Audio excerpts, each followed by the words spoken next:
Want to buy some secret stuff? Want to engage in a transaction with some other consenting adult that you don't want the government to know about? That is easier now, thanks to Freedom 2.0, which brought us something called Bitcoins. It's an online currency, one not controlled by any government or any single company even. Instead, it's run by many individuals who formed a computer network that keeps track of Bitcoin prices and how many coins you have. And it's almost completely anonymous. Now, why is that good, you might say? People will use it to buy illegal guns and drugs, and they do, actually, already. But Catherine Mangu-Ward of Reason Magazine says, on balance, that's a good thing. A good thing? Why? So the first thing you have to keep in mind is that Bitcoins are no more kind of suspicious or anonymous than cash. Already people use cash all the time to buy illegal, illicit stuff they don't want their wife to know about. There's a lot of room for transactions that we might not want a permanent record of. Right now, that's cash, but now we have Bitcoins, which are digital cash. If we have cash, who needs digital cash? Well, I'm sure that you know, and certainly I have stopped going to stores almost completely. I buy everything online. And for some people, everything includes drugs or guns or whatever it is they want, and they'd like to be able to buy that online anonymously. And originally, PayPal was supposed to do this. This was the dream of PayPal, that it would be sort of a currency outside of governments.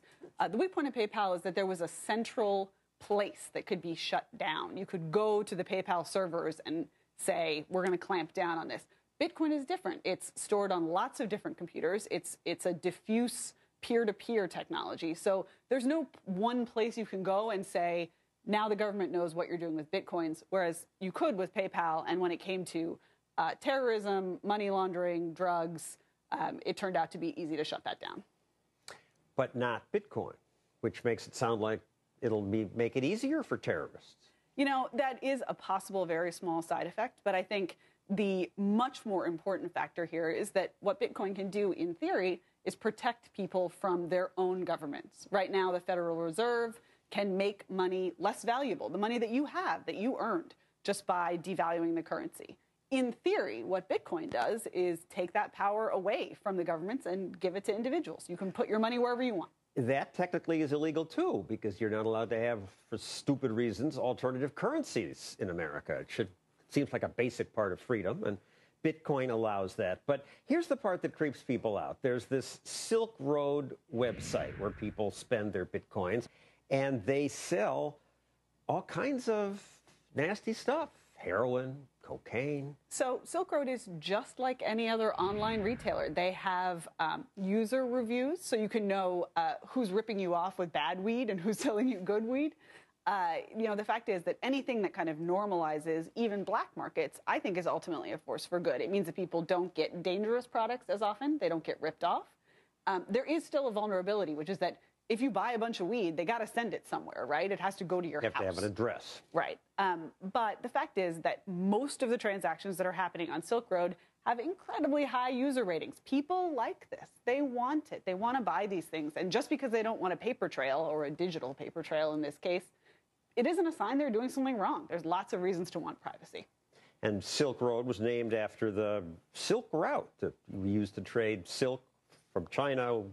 The West gave them wine, olive oil, and gold, got silk back. And the original Silk Road was an incredible force for progress. This was the first, or one of the very early instances of globalization. Spices that were impossible to get in Europe made their way back from Asia, and other things went the other direction. It's a powerful force for improving the welfare of people. And the idea that this Silk Road is somehow bad just because it's anonymous, I think is misguided. It lets people evade taxes. Well, I guess my response would be amen to that. But we need taxes to pay for what government should do. Sure. Ultimately, the responsibility to pay for taxes resides with the individual. We don't blame the retailer if you don't pay your taxes. We don't blame your employer if you choose not to pay your income taxes. It's an individual moral case. Whether or not there's this online site that facilitates purchases without taxes, it's not their fault. And Bitcoins are used not just to buy drugs. People use them to buy porn. They don't want someone to have they don't want someone to see the paper trail. Online gambling, which is stupidly illegal. And even for transactions that aren't illegal now, but might sometime be in the future, like buying a gun. Sure, and I mean, I think it's really reasonable for lots of kinds of purchases, which are now totally legal. You might not want to leave a record of that. Guns are a great example. You know, later on, somebody might go and look at sales records and follow up on those and come take your gun away. Now, my senator, Charles Schumer, who is, I think, against everything that's good, is trying to ban bitcoins. How frustrated he is, he can't stop this new currency. It's unbelievable. And it's all hidden because they don't use dollars. They use this surrogate currency.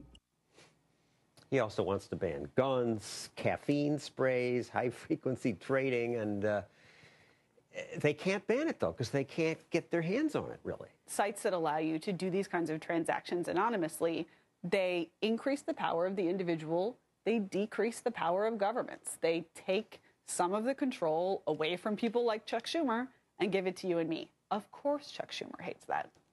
And, of course, that's a good thing. Thank you, Catherine Mangu Ward of Reason Magazine.